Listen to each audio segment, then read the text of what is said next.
বিসমিল্লাহির রহমানির রহিম। আসসালামু আলাইকুম প্রিয় ভিউয়ার্স, আশা করি সবাই ভালো আছেন। আলহামদুলিল্লাহ আমিও ভালো আছি। মুক্তার শখের রান্না থেকে সবাইকে স্বাগতম। তো আজকে আমি জাম ভর্তা করব, এই রেসিপিটি আপনাদের সঙ্গে শেয়ার করব। তো এখানে আমি আধা কেজি জাম নিয়েছি। জামগুলো ভালো করে ধুয়ে নিয়েছি। জামগুলো রসালো হলে ভালো হয়, বড় বড় হলে।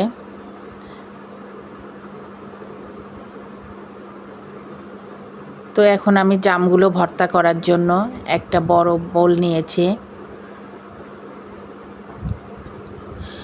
আমি শুকনা মরিচ পুড়ে নিয়েছি। তো এখানে 3টা শুকনা মরিচ দিয়ে দিলাম, 4টা শুকনা মরিচ, পরিমাণ মতো লবণ।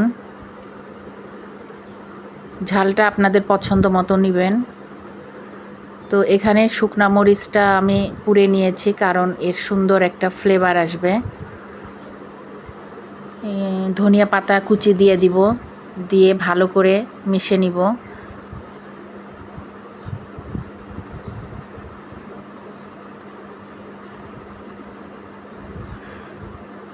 তো আমি সরিষা আর কাঁচা মরিচ পেস্ট করে নিয়েছি।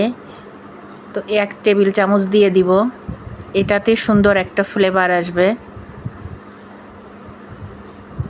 পরিমাণ মতো সরিষার তেল দিয়ে দিব, দিয়ে ভালো করে মেখে নিব।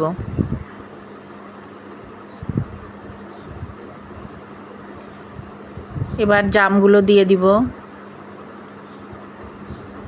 আমি এখানে আধা চামচ লাল মরিচের গুঁড়া দিয়ে দিলাম, আপনারা চাইলে এটা নাও দিতে পারেন।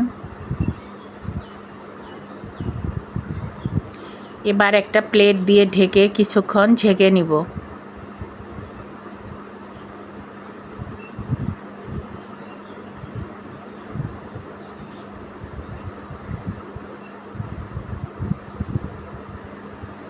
তো পুরাপুরি আমার ভাঙেনি, জামগুলো গলে যায়নি। আবারও একটু ঝেঁকে নিব। রাস্তার ধারে মামারা জাম ভর্তা বিক্রি করে, অনেক মজা হয় খেতে। তো আমরা সবাই এই জাম ভর্তা খাওয়ার জন্য পাগল হয়ে থাকি। তো আজকে আমি বাসায় জাম ভর্তা তৈরি করলাম, লোভনীয় একটা ভর্তা। তো এখানে আমার আরেকটু লবণ লাগবে, আর একটু লবণ দিয়ে দিলাম, দিয়ে ভালো করে মিশিয়ে নিলাম।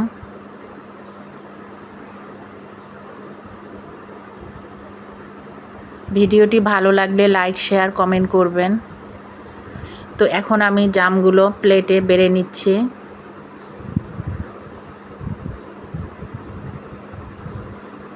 দেখতে যেমন সুন্দর হয়েছে, খেতেও অনেক মজা হয়েছে। আর কতটা রস বের হয়েছে, রসটা খেতে আরও বেশি মজা। তো দেখেই মনে হচ্ছে এখনই খেয়ে নেই।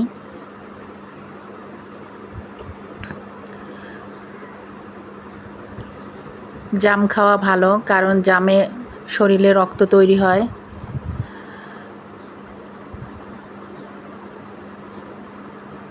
তো হয়ে গেল আমার জাম ভর্তা। তো এখন জামের সিজন, তো আমরা সবাই বেশি বেশি জাম খাবো।